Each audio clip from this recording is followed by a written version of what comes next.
Ang talang ito ay para sa mga taong pinipilit ang sarili sa taong hindi naman maaaring maging sayo.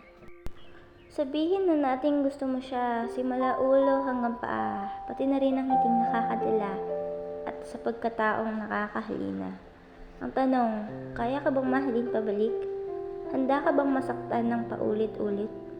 At sagutin ng isang katotohanan na iba ang kanyang minamahal at hindi ikaw. Kaya't huwag pilitin ang isang puso na hindi naman talaga para sa'yo. Hayaan itong lumaya, hayaan itong sumaya. Dahil ang pag-ibig ay dapat tunay, hindi kailangang persahan. Pagkat ang pusong nagmamahal ay handang sumabay.